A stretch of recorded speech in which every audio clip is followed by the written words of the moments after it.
Here's what's up. Breonna Taylor's killers have not been charged. COVID-19 cases skyrocketing across the country, including in Orlando, and the NBA is slated to return July 30th. Welcome to the NBA Desktop. And now, please welcome from the 16th District of New York, winner of his primary over Eliot.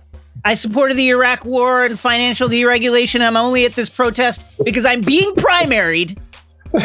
Engel, Bronx's own Jamaal Bowman. What's up, Jay? What's up? How we doing? Congratulations, first of all. What a rousing Thank victory, you. Incredible speech. How you feeling? Feeling good, man. Feeling good. You know, there are still some absentee ballots to count, but, all indications lead to us coming out on top one way or the other. And as you said, right now, I believe we're up 29 points in the Bronx, 25 points in Westchester. So, the people have spoken. So, Mr. Engel, powerful figure in the House, he brought some real endorsements to bear. How worried were you when Enes Kanter showed up at Mr. Engel's side? Terrified. We were terrified when Enes Kanter showed up. We thought he was going to tip the balance of power in the race, as a matter of fact.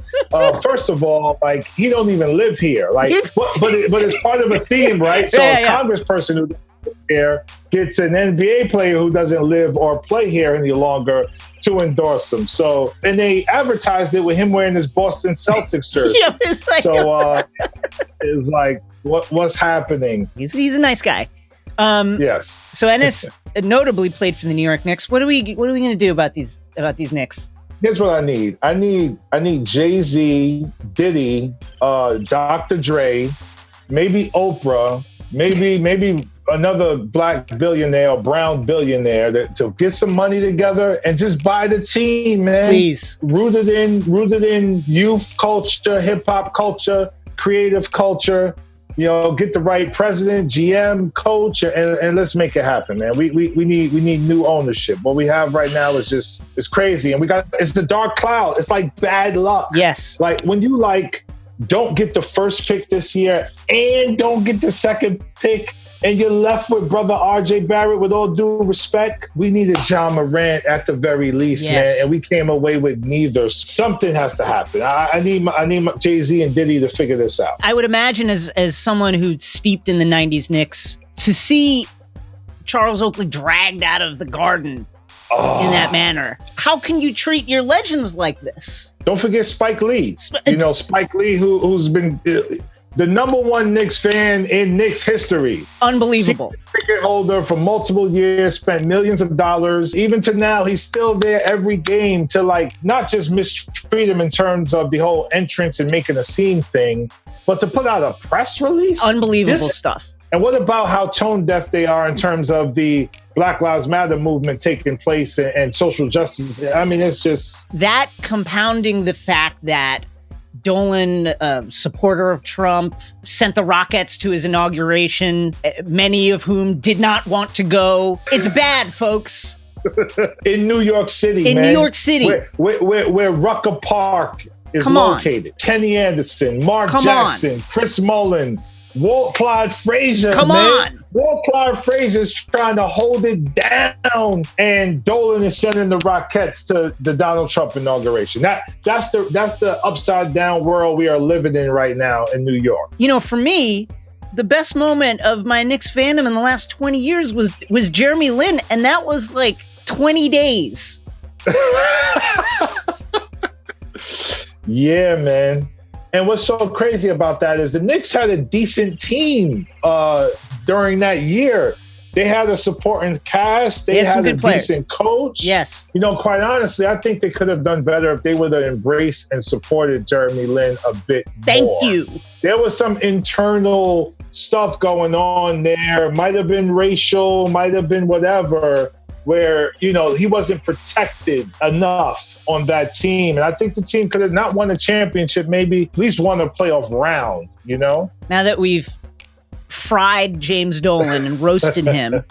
Tell us a little bit about your plans for the House, what you're going to bring, what kind of energy you're going to bring to Congress in this coming term. You know, I'm gonna bring the same energy I brought to education over the last 20 years, man. You know, from the first day I started teaching in the South Bronx in 1999, seeing the inequities, seeing how underfunded, under-resourced our communities were. From that very point, I started working with parents, community-based organizations, working with teachers to do something about it. And throughout my career, I've been able to be sort of a change agent in education and someone who's always stood up for the rights of children and families. So that goes from opening, you know, my own school in 2009 to opening a medical center that we're breaking ground on, you know, this year, organizing parents to change policy at the state and federal level, and just being an urgent fighter for what our kids and communities need. This district, if it were a nation, we would have the 8th worst economic inequality in the world,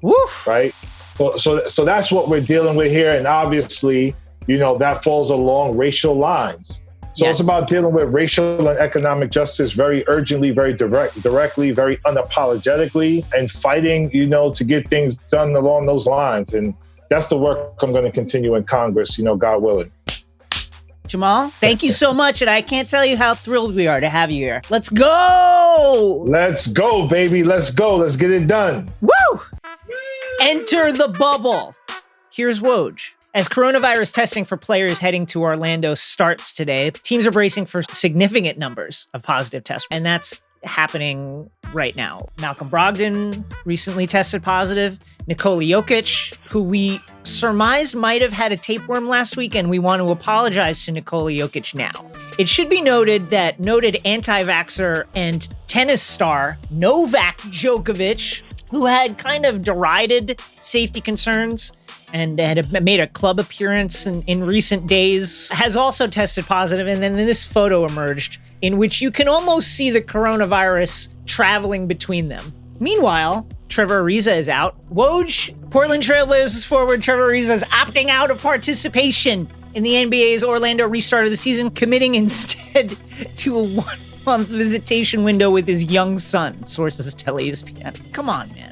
He's going through a custody battle. Just say that he's opting out. And also, like, shouts to Trevor Ariza, who's had a nice career for himself, putting family first. Bradley out. Los Angeles Lakers guard Avery Bradley has opted out of playing in NBA's Orlando restart of the season. Oh, man. Irvin Magic Johnson with the kind of razor-sharp analysis that we need. The Lakers losing Avery Bradley is a tough loss, and it will make it more difficult for them to win an NBA championship. People are ripping on Magic for this, and I say stop it right now. What we need is more simple, strong, and understandable expressions that everybody already knew, but said by someone who we all respect. That's what this world is missing right now. You think people don't know that COVID is bad and that masks probably do something? Maybe if somebody just went out there and said, hey, just wear the mask. It's like it stops your breath from coming out and that your breath has the virus stuff in it. Imagine how much good that would do. Oh, look at those mountains. Look at that Henny. J.R. Smith in Lakers purple and gold. Adrian Woj. Free agent J.R. Smith has emerged as leading candidate to replace Avery Bradley on the Lakers roster. Sources tell ESPN. That's right, folks. Rondo, LeBron, J.R., and Waiters all on the floor at once. And maybe JaVale McGee, who has asthma and may not go. Are you ready? I'm ready. Incredible news. J.R. back. Look at those mountains. Look at that clock. How much time is left on that? JR doesn't know. Faye Blocks. Father's Day recently. Here is LeBron getting his hair done by his daughter. I think we have to say LeBron, he looks 50 in this picture, but I love it. This is what Greg Oden looked like when he came into the league as a 20-year-old. I fave it. So players, of course, are free to opt out of going to Orlando, returning to play for personal reasons. They're not going to be penalized for that, except lose some game money. But this is weirdly divisive. Evan Fournier, so his first tweet, responding to Adrian Woj, does that count? If I'm mentioning a quote tweet that is... Half a point. Okay, so point 5. Washington Wizards forward Davis Bertans, Latvian laser, has decided to sit out the Orlando restart, sources tell ESPN. Bertans is entering free agency off his most productive NBA season with 2 ACL injuries in the past. That's just smart. You're on the Wizards. You're not going to the finals. So why would you risk injury and future money? Evan Fournier. This is what's wrong with the NBA nowadays, man. When did Evan Fournier turn into like Dr. fucking Grit? The league is soft now. Evan Fournier and then follows that up. Seriously, though, if you think it's okay to sit and watch your teammates play while you're perfectly healthy, it says a lot about you. Which is like, Evan, you're not fucking going to war, bro. Seriously, though, if you think it's okay to sit and watch your teammates play while you're perfectly healthy, it says a lot about you! Anyway, Evan Fournier, calm the fuck down. Should I just do the thing now? You might have to do something to my voice, because I don't think I can do it. All right. Seriously, though, if you think it's okay to sit and watch your teammates play while you're perfectly healthy, it says a lot about you. This is Orlando!